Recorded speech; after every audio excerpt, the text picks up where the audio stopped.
So today, Professor Goutam Ghosal would continue his the second part of his lecture on Eliot's impersonal theory of poetry, its glories and limitations. Over to sir. You can please begin addressing the student. Okay, continuing my talk from the last class, uh, I'd just like to highlight certain points, starting from the historical sense, what it is exactly and how it is related to the act of creativity. So, in a way, the historical sense is itself the creative sense, because the moment you are aware of a sense of the past in its totality, not separately, no isolated writer, no particular period, no no special preference of anything of the past, but a general sense of the past. This is historical sense, and the person who has this sense is a creative person. Only that person is creative who has this sense. A non-creative person cannot have the historical sense. A non-creative, because there are people who try to write poetry who are not poets. Because it's a fashion today to write poetry, so people take it as something to show off. But the genius, the poet, has a specific sense of the past. And if only if he has this sense of the past, only if he has this both in Bengali, this both of the past, how it was, even not just Tagore, but taking all the writers, the whole of the Bengali tradition, for instance, like that, the whole of the European tradition for Eliot, from Homer down to the present times, that is the creative sense. So the historical sense cannot be differentiated from the creative sense. So this is, I think this is my own statement, and I think this is, as a practicing poet, I think this is what really happens when one has that historical sense. Because if you have preference, you will go to a certain writer and try to imitate him. If you go to, like in the initial days, Shah Rukh Khan was constantly imitating Dilip Kumar. Why? Because he was steeped in Dilip Kumar. Later, as he matured, as Eliot says, beyond his 25th year, later as he matured, he developed his own voice, because he could also see the other actors of the past. In poetry also, this sense is a total sense uh, which you have to inherit. My second point is, uh, one can be creative only if one is related to the past authors. So you will see in the first part of the essay, Eliot is constantly speaking of the comparisons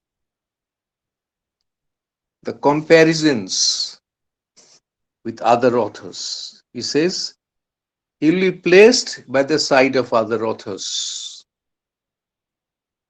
So a constant comparison. So one can be creative only if one is related to the past authors.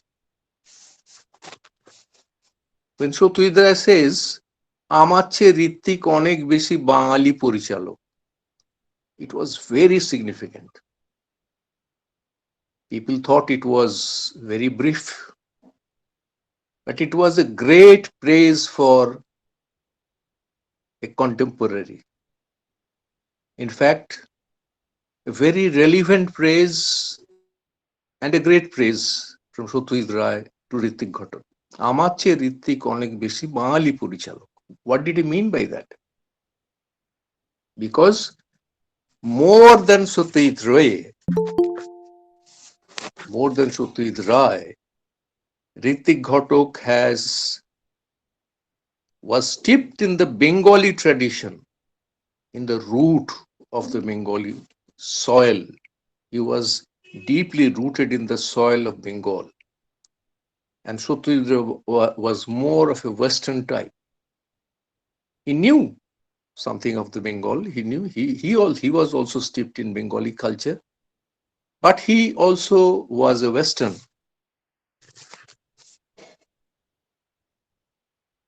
Like Gandhi is not an Indian, he is a Christian. Similarly, Satyajit Ray has a Western side, apart from his sense of the Bengali tradition. But Ritwik Ghatak is totally based in the Bengali tradition. So that is very significant. আমার চেয়ে ঋত্বিক অনেক বেশি বাঙালি পরিচালক. There he is meaning the historical sense of Ritwik Ghatak, the native sense. And Eliot forgets to refer here to the word native, which he should have used here. Then it would have been more clear. He does say that this history from Homer down to the present times, but the word native is extremely important. Because if you want to be creative, you must be steeped in your native tradition. That is why Jivanananda Das is a great poet, because he is steeped in the native tradition. And Eliot means that, but he doesn't use the word native. Then let me focus on those two clauses. A perception not only of the pastness of the past, but of its presence. This is in the text, in section 1. A perception not only of the pastness of the past, but of its presence. Now, what does he mean by this? A perception, once again, the Bengali word is bodh. A perception not only of the pastness of the past, but of its presence. How is the past to be contextualized? How is the past relevant to the present? This has a close link with the modern theory, new historicism, very close. And these theories are actually, many things come from the past. And here you have the clue to that. Then Eliot says, you cannot value a poet separately,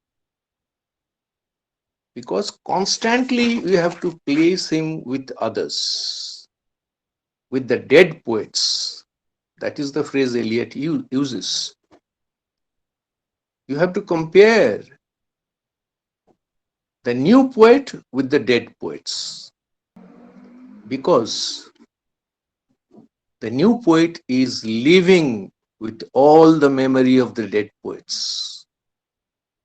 It is an unavoidable memory, and it is an absolutely necessary memory. In connection to this, Eliot says something which is extremely important. When he comes close to the second section, he says that not just the main currents of tradition, but the whole of it. What does he mean by that? Not just the main currents. The poet must be aware not just of the main currents. Then is he speaking of the subcurrents or the minor currents? Definitely he is speaking of the minor writers. For instance, if you are a Bengali, you are supposed to be steeped in Rabindranath Tagore as a poet. But you must be also steeped in the minor poets of the 19th century and also of the 16th century. Biharilal Chakraborty, Akshay Kumar Bora. And these are the minor Bharat Chandra Rai, then Dijendralal Rai. So you will see even in Rabindranath, though they were not quite in harmony, there are echoes of Dijendralal Rai in Rabindranath's songs. It is very clear. There are echoes of D.L. Roy's songs in some of Rabindranath's patriotic songs. Very distinct. I can differentiate, and at the same time, I can see where from the memory is coming. So that is the role of the critic. So these minor writers, like they also form the tradition. Very minor writers. Priyangvada Devi was a very minor poet, but you can inherit something from her also. And Mohitlal, of course, is not a minor poet, but he forms a great tradition, Mohitlal Mujumdar.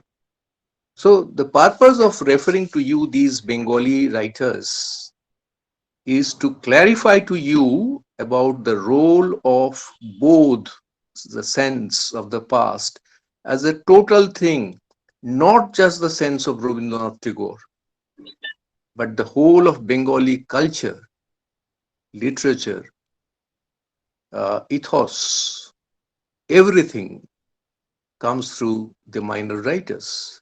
Like as for myself, I am steeped in Utul Prasad Sen. It is in my blood. Not that Utul Prasad Sen is a very great poet singer. Maybe he comes just after Tagore in terms of sincerity, in terms of diction, and the newness of style, Utul Prasad. But he was very limited. He wrote only maybe 300 songs, and you can pick 20 to 25 to 30 songs from Utul Prasad, and you can form that sense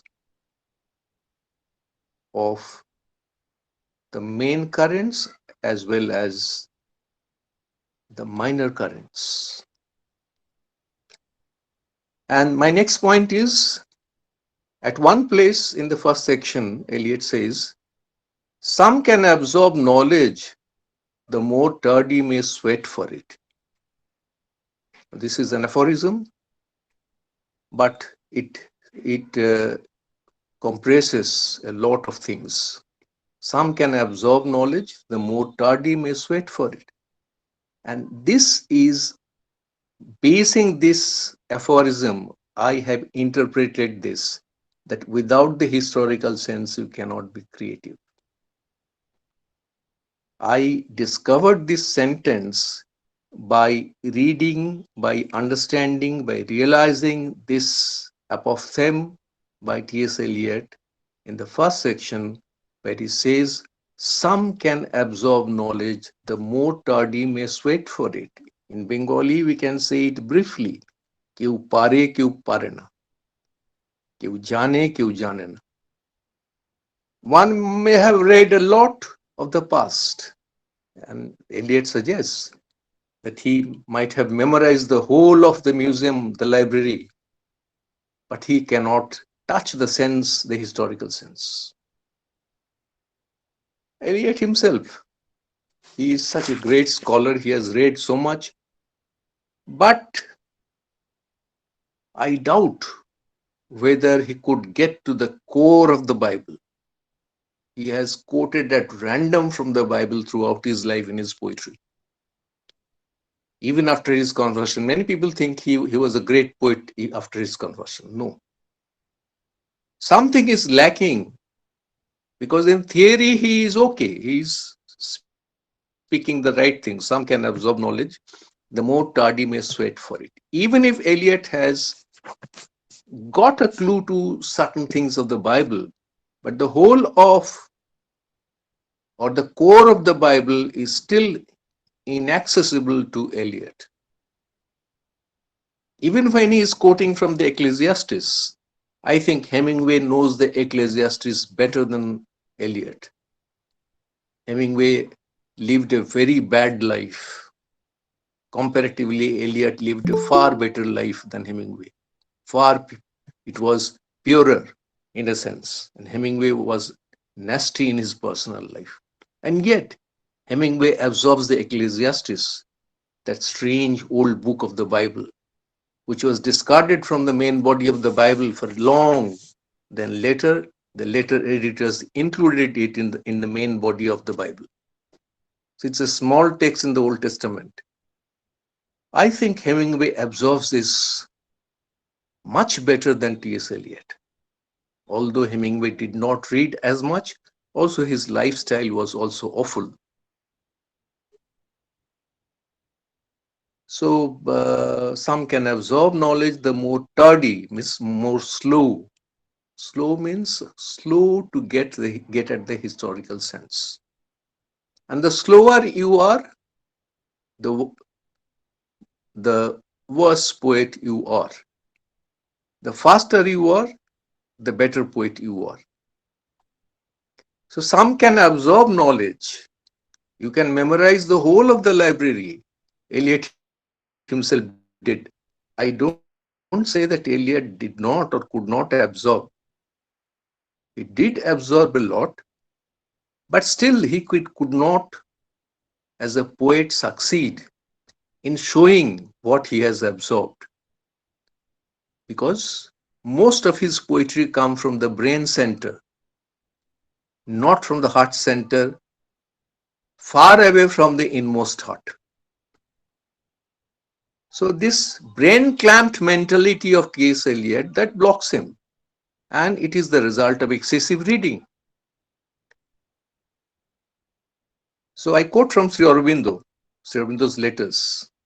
At one place he says, I have read little, but I have used my little reading. Interesting. People think Sri Aurobindo is a great scholar. He has read all the books of the world. But maybe he just touched, as Bacon said, some books can maybe tasted. But because he could absorb far better than as a yogi, he had that power of absorbing the whole of the past by just touching it. So when someone asked him about D.H. Lawrence, he said, send me some samples. So Dilip Kumar Rai sent him some samples of Lawrence's poetry. He saw it, he touched it, and he knew what Lawrence was. This is assimilation. This is what Eliot means by some can absorb knowledge. And this is even more than that, because this is an instant sense of the thing. If you touch it, that means you have that creative stuff within you. Unless you have that creative, that super force within you, that extraordinary perception within you, and who can have a better extraordinary perception than Sri Aurobindo? Because he knew, he was a Trikaldarshi. He knew all the worlds, the past, future, present, everything. Nothing was beyond him.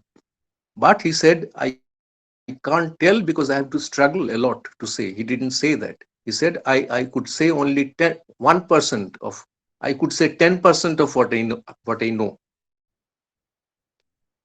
But he absorbed it. So he said, I have read little, but I have used my little reading. Because the moment he touched some text, he could know what it is. 2 lines, 3 lines would be enough for him. Eliot is meaning this here, but in practice, he could not practice it. And of course, his power of absorption was not as much as Yeats's. And the next point is a very interesting point. Eliot speaks of a separation between the man who suffers and the man who creates. This is, I think, a bit far-fetched. The man who suffers and the man who creates. What does he mean by this? He means that at the time of writing, you should be absolutely controlled, not affected, not swept away by your own emotion. You have to be objective, you have to be controlled, you must stand apart. And the point of negative capability enters here. He means this separation between the poet, the man who suffers, and the man who creates is exactly what Keats means by negative capability. Standing apart and looking at yourself. Finally, I am reading out the last page of Eliot's essay, and I have to say something in defense of Wordsworth. So, in the last page, last but one page of the essay, Eliot quickly moves on with his fast recording of apophthegms or aphorisms. He says the business of the poet is not to find new emotions, but to use the ordinary ones, and in working them up into poetry to express feelings which are not in actual emotions at all. And emotions which he has never experienced will serve his turn as well as those familiar to him. This is not true. At one point of time, you have to identify yourself with the emotion. So you critique T.S. Eliot here in these parts. And emotions which he has never experienced will serve his turn as well. No, it cannot be. It is an absurdity. Eliot has taken his essay, his criticism to an extreme. Because some sense of the suffering must be there in you. The emotions you must have felt, or it must come from your previous life, or you have seen it in dream, or you have seen a man suffer and you could identify with that. This identification is important.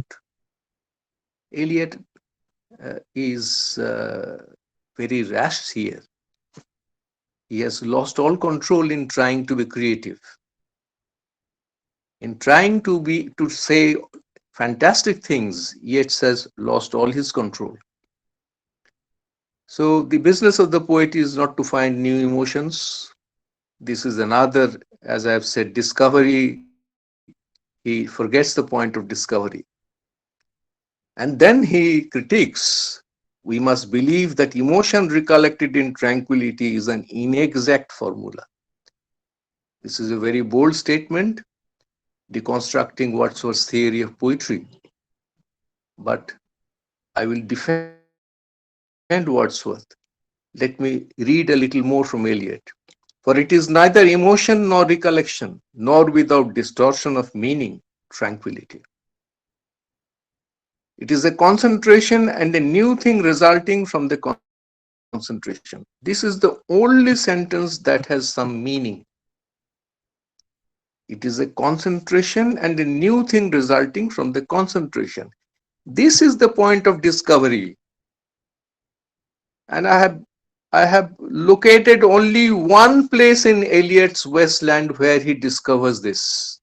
In the passage where uh, two people walking on a pilgrimage, and a third somebody follows them. Then he questions who is the third who always walks beside me. And that is fantastic. That is the real poetry which Eliot writes perhaps in his whole life, those sentences. Who is the third who always walks beside me? As I count up the road, it is always two. But who is the third? Hooded, mantled, gay, Bishoy, awe, not fear, but AWE, awe, a sense of awe which will thrill you. Who is the third? And you know who is the third. As the giant knew, who are you? Who has dared to wound thee? He knew who was standing before him, the boy. So it is a concentration, and a new thing resulting from the concentration is actually the point of discovery which Eliot mistakes for an intellectual theory. Of a very great number of experiences which to the practical and active person would not seem to be experiences at all, because these are moments of discovery. These are not even experiences. These experiences in the moment of discovery. So let me defend Wordsworth now and end my talk and go for the questions. Now, even when Wordsworth recollects in tranquility, even when it is a spontaneous overflow of powerful feelings,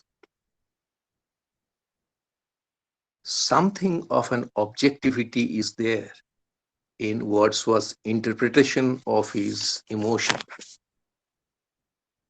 And if you see book one, the Prelude, book one, which is perhaps the best long poem by Wordsworth, book one of Prelude, not the whole book, and some part of book two,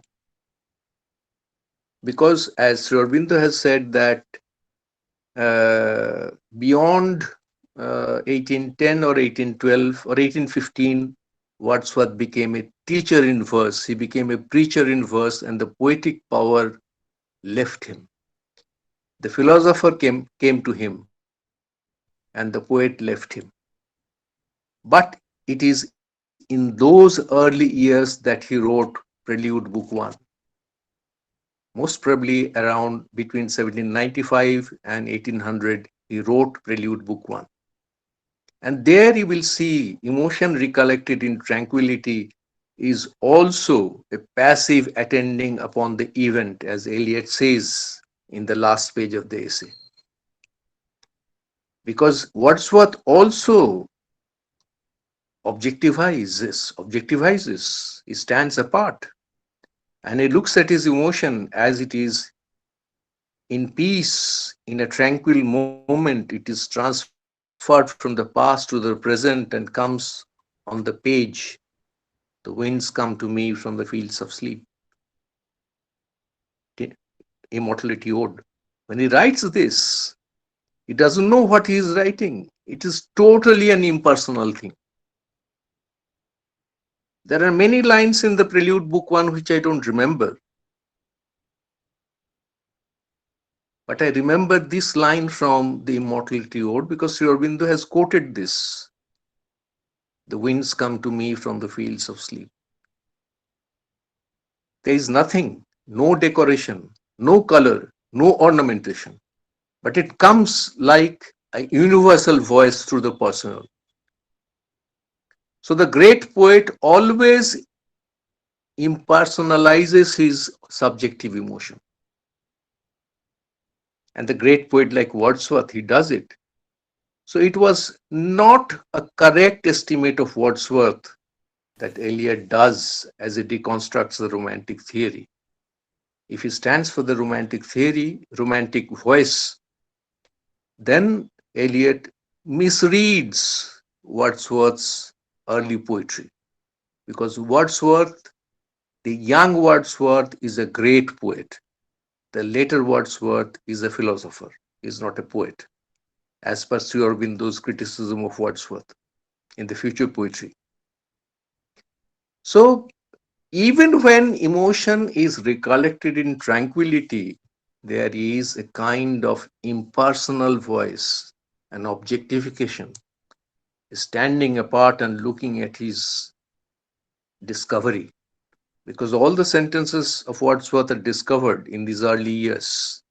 Listen, the mighty being is awake. He writes in By the Sea, a short poem. Listen, the mighty being is awake. The broad sun is sinking down in its tranquility. These are not just personal voices. They come from the infinite and disappear into the infinite.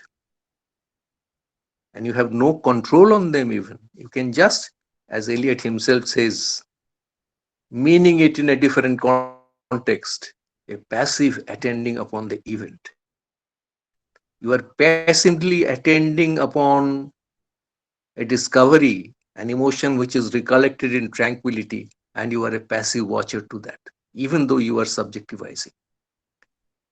So this is the point where Eliot, because I am certain that he is not a great poet. He's a great prose writer, he's a great theoretician, he's one of the greatest of prose writers of the English language, one of the 10 great critics of English language. But alas, he is not at all a great poet, not even a very good poet. He's not even Longfellow, our poor, neglected Longfellow, whom we read at class 8, class 9, and left him there. Because we are told Longfellow is a poet for the children. It was wrong. Longfellow is a very good poet. Not a great poet, definitely, but a very good poet. And Eliot even doesn't achieve that. Very sorry to say this, but I have given you the points to critique the essay. The first is Eliot forgets about the issue of discovery in poetry. Eliot does not refer to the role of music in poetry.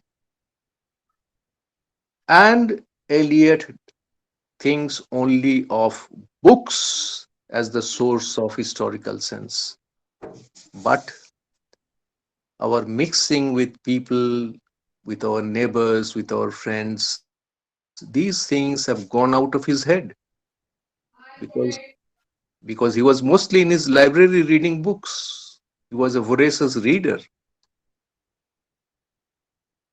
There was no interaction, nor he was a yogi that he could perceive without interaction the minds of other people, the feelings of other people.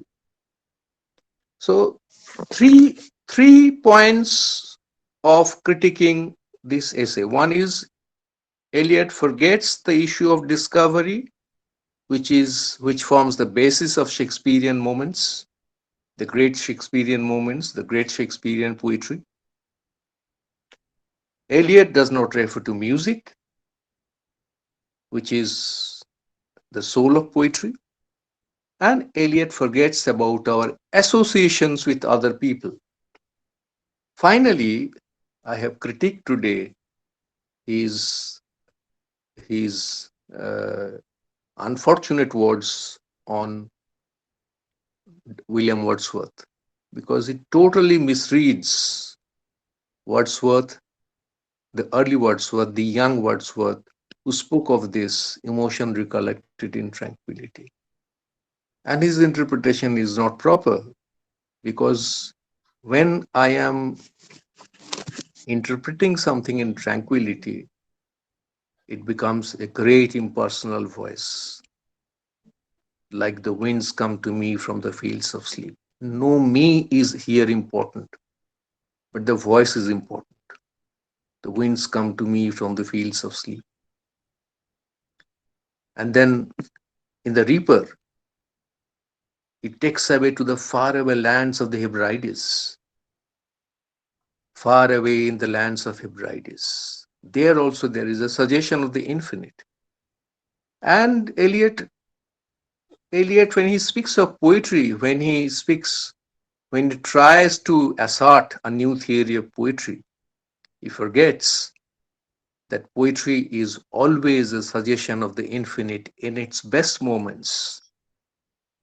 The best poetry must carry the suggestion of the infinite. And you have read Nightingale Ode by Keats. You must be remembering the lines. Magic casements opening on the foam of perilous seas in the fairy lands forlorn. An unexpected and unusual arrangement of words. And this cannot be, once you have got it, you have to record it, or the entire vibration will go. So these are the issues with which otherwise the plus points, the plus points are too many because the issue of historical sense is quite correct. He is quite correct in believing that without being traditional, you cannot be creative. He's also right when he says a perception not only of the pastness of the past, but of its presence. He's right when he says some can absorb knowledge, the more tardy may sweat for it. So it is a wonderful essay otherwise. But if he considered the other side of the story, the romantic side of the story, then the essay would have been a miracle of exactitude. If he considered the romantic side also a bit, keeping his classical side, if he could a little of the romantic, he could give value to that. That poetry is also a discovery. It is not just an intellectual statement. Then his own poetry would have been different, and his theory would not be incomplete. So that's all. If you have any questions, I will answer.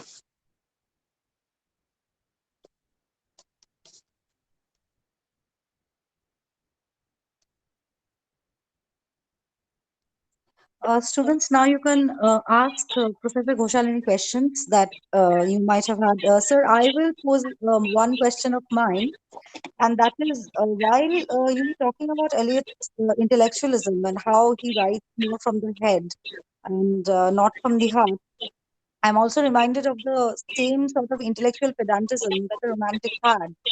For example, William Blake, who was a Gnostic philosopher, then obviously Keats, other people who are topically referencing to the classics continuously and pedantically, Hades, Fairyland's Forlorn, any of the natural sounding but high level metaphors are quite pedantic, and it's an exercise like they're very Grecian, very classicists in their overtures.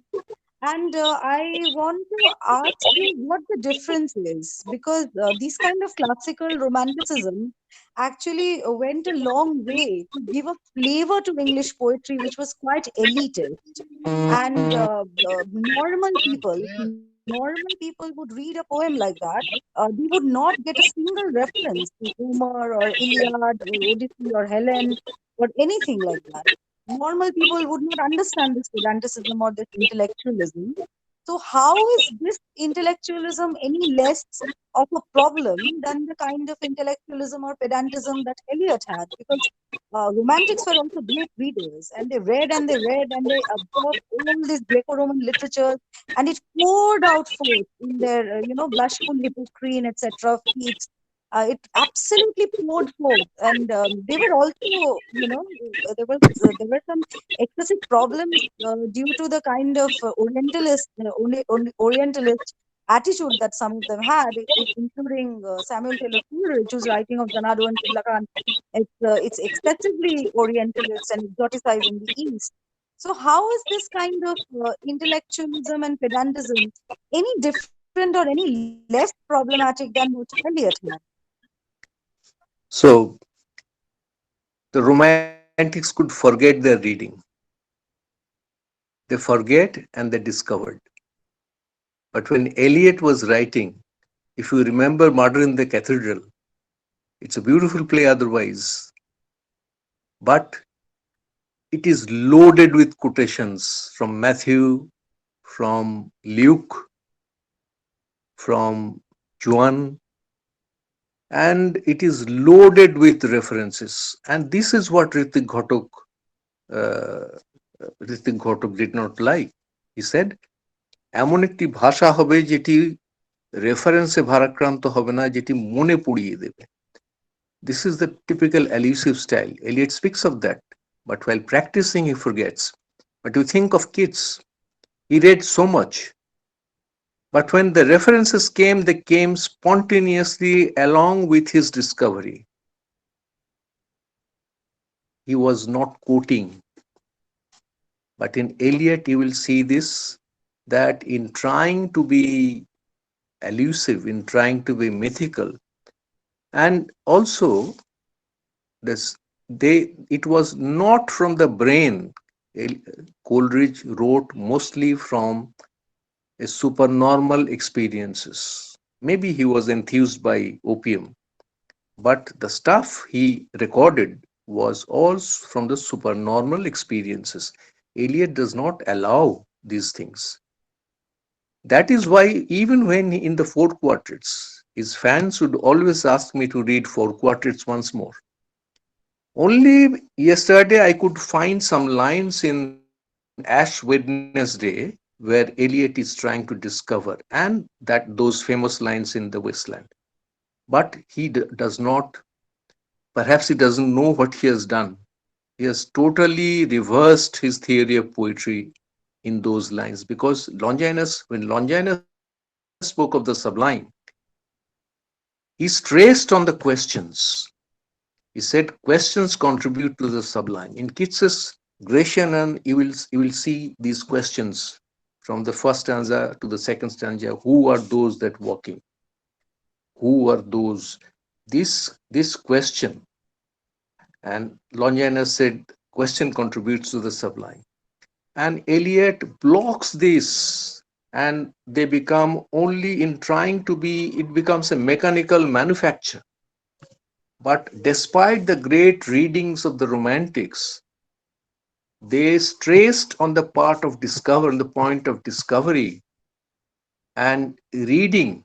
When Shelley also said Keats was a Greek, but he was not quoting, he was not laden with references. When he used a myth, it became a metaphor. Eliot seldom succeeded in using the myth as metaphor, because he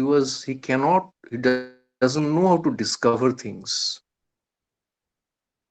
He writes from the brain. Sri Aurobindo calls it, Setna calls it, K.D. Setna, his disciple, calls it brain clamped mentality, because you can't go, you don't want to grow beyond the brain. So Eliot's poetry, will see it's like intellectual statements. If you compare the Urdu poets, there are very famous poets. Sahir Ludhianvi is very famous. Gulzar is the most famous. But there was one poet from the 1940s to the early 1970s whom everybody has forgotten, because he didn't make statements. He discovered. He's a forgotten poet in the Urdu literature. His name is Shakil Badayuni. He wrote most of the songs for Naushad Ali. It is this point of discovery which is prominent in the Romantic poets and which is not there in Eliot's poetry, despite the fact that the rate and reading is different.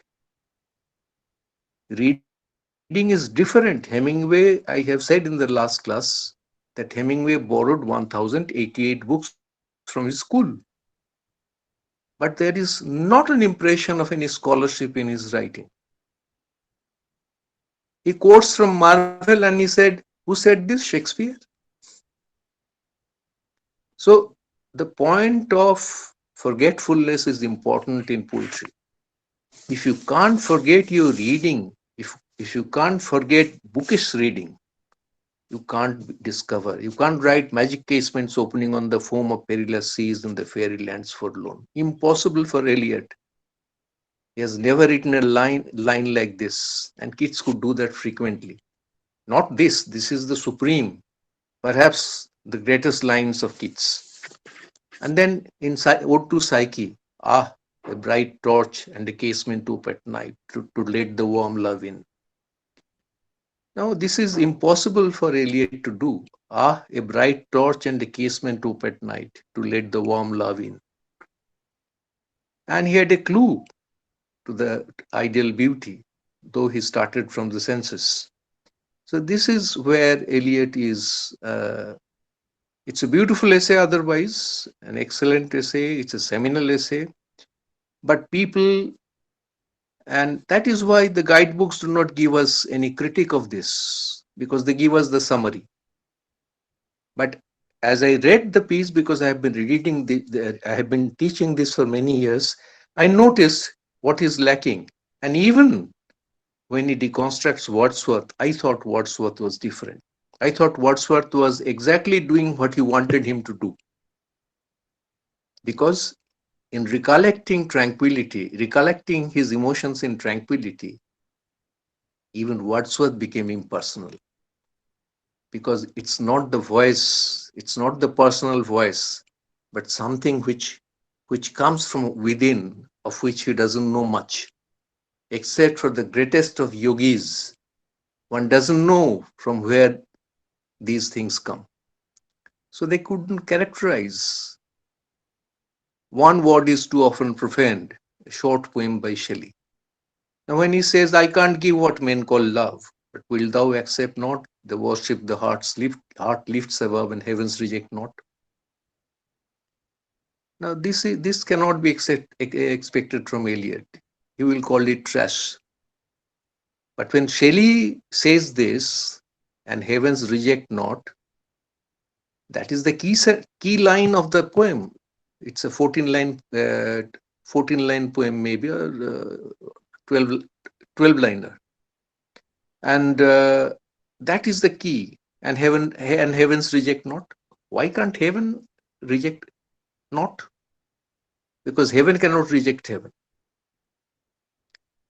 Because the person who is sending the message to his beloved or to somebody else, it is no more a personal voice, because it grows from within, from your inmost self, and it is sending the voice. The divine is sending the voice. And if there is no recipient, if the girl does not receive it, the divine will receive it. So, recipient, the sender and the recipient are the same in the romantic tradition, in the greatest of romantic poetry, in the greatest of love poetry, in the romantic tradition. The sender and the receiver are the same. Even if it is not received by any material taker, someone is taking it because he himself is sending it. But these things are beyond the intellectual thoughts of Eliot, because he always saw things through the intellect. But beyond the intellect are the true provinces of knowledge. All the true provinces, intellect is the beginning, the primary class of knowledge. And beyond the intellect are those deeper provinces of knowledge, which a poet has to discover. That is why a very simple poet can be greater poet than Eliot, because he hasn't read much. Jivanananda Das, for instance, is a far greater poet than T.S. Eliot. You must admit this, because he can discover. And even when he is writing in prose, the very first poem of Ruposhi Bangla, but there is, as Sri Aurobindo calls, an inner rhythm in poetry, which he finds in Meredith's poetry. Meredith is a neglected poet. He is a novelist.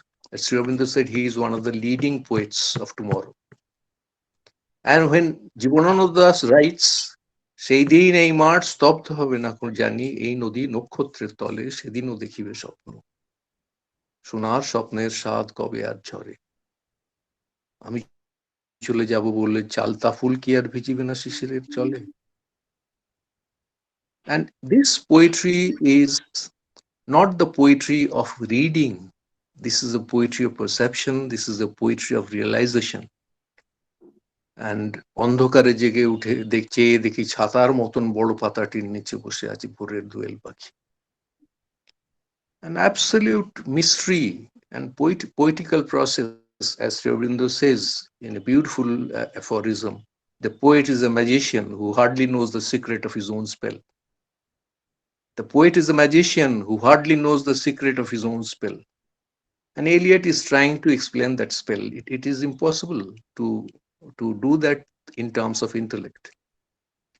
Anyway, I have nothing personal against T.S. Eliot, but he is a great critic. I have said he is one of the greatest of prose writers. And in fact, I appreciate all his essays on rhetoric and poetic drama, poetry and drama, everything. His essay on Blake is wonderful. And in fact, everything. He is a master prose writer. But when it comes to poetry, he is doing something else. beautiful intellectual sentences, well structured intellectual sentences. So, if this is not the poetry of the Romantics, so if he deconstructs the Romantics, he should say, "Well, I am creating a new theory of poetry, and this does not go." But he cannot say it is an inexact formula. He says it is an inexact formula. He cannot claim this, that this is inexact. Wordsworth was inexact. He can't say this. He can say that, well, this is my theory of poetry. You have to accept this. This is poetry. And I have shown that even what he means by emotion recollected in tranquility and its interpretation through the impersonal self, even Wordsworth is doing the same thing. That means even great poet, great critics have limitations. Even great singers have limitations. Great batsmen have limitations. Great bowlers have limitations. Great poets have limitations, and great critics have limitations. So this, I think Eliot should have revised the piece and written a more elaborate, because the many of the theoretical points are quite exact, and they are not in disagreement with the romantic tradition, or not in disagreement with the real concept of poetry. These are all truths, what he has said. I have listed his plus points, his glories, but I have also pointed out his limitations both as a poet and as a critic. So he should not have said inexact formula. When Wordsworth is doing the same thing, he is also doing that, passive attending upon the event. So am I okay?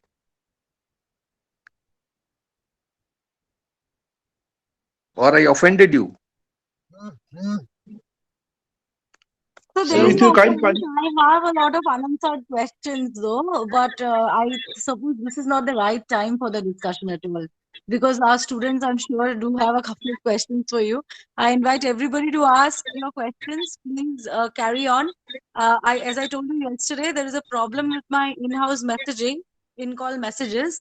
So kindly ask any questions that you have directly on phone.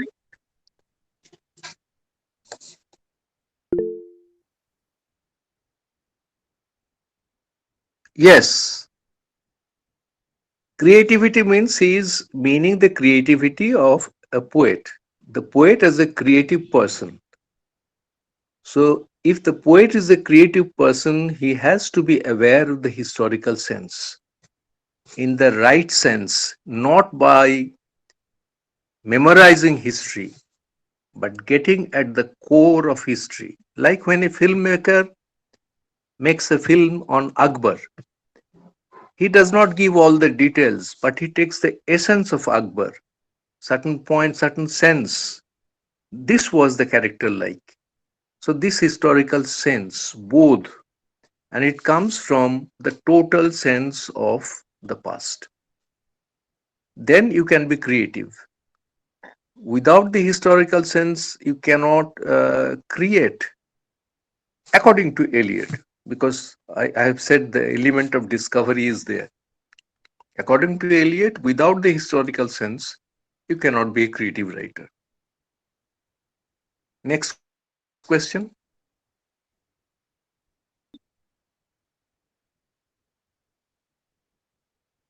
Good evening, sir. And yes. It's a great pleasure of having a class from you, and thank you for giving us this golden opportunity. Now somebody has So, asked, have you any question? yes, sir. The question is how Eliot rendered the importance on metaphysical poets. Now, it is he liked them because the metaphysical poets were just doing the same thing. They were following his own theory. That is why he liked the metaphysical poets, because they were also objective. Donne in particular was objectively looking at himself, unlike the Elizabethans who were subjectivizing. And Donne was critical, critically observing, and also escaping from emotion.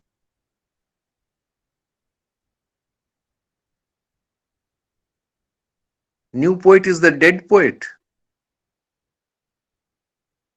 The new poet must have a memory of the dead poets.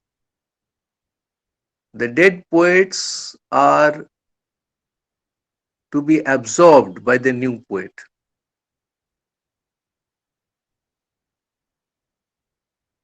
Any other question?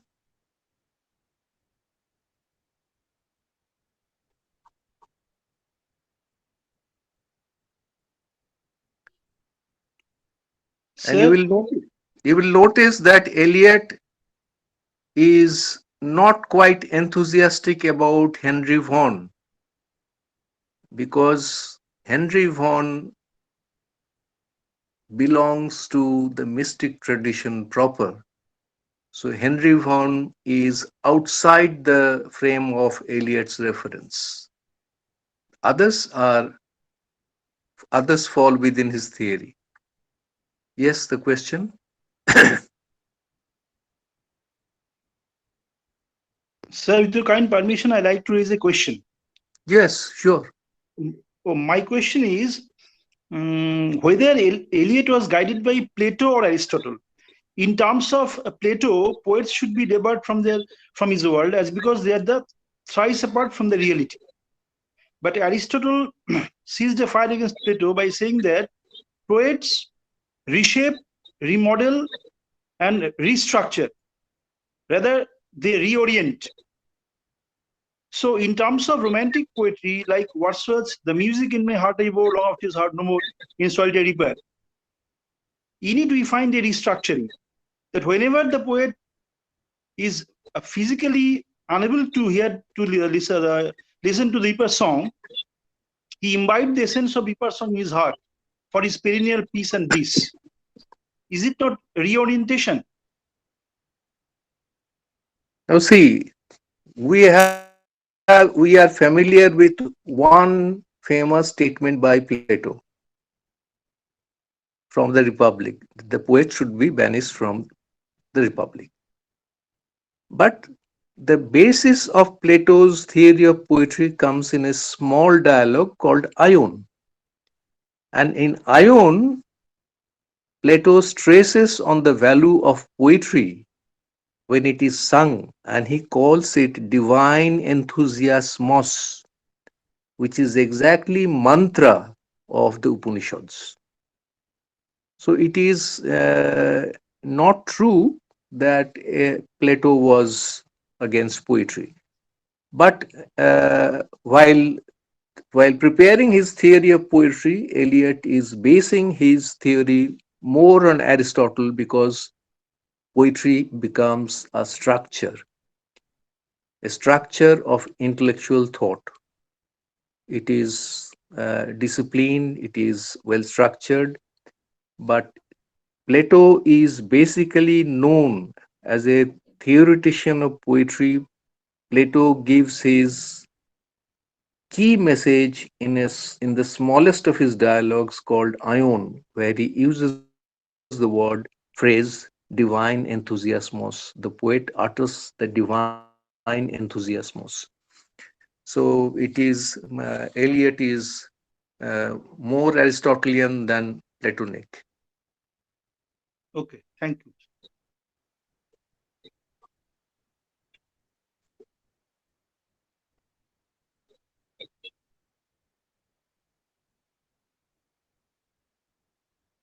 Okay, on behalf of all, I'm giving thanks to Professor Ghoshal for his outstanding lecture. In a very simple, lucid, humdrum way, he has discussed a very stumbling knot of literature, that is Eliot. And we hope and believe that we will be more enthused and endowed with his profundity of knowledge in the days coming.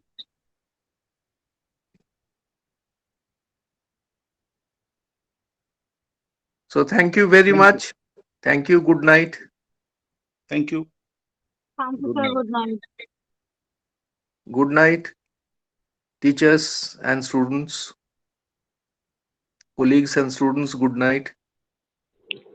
Good night, sir and madam. Good night. Thank you for Thank you, listening. sir. Good night.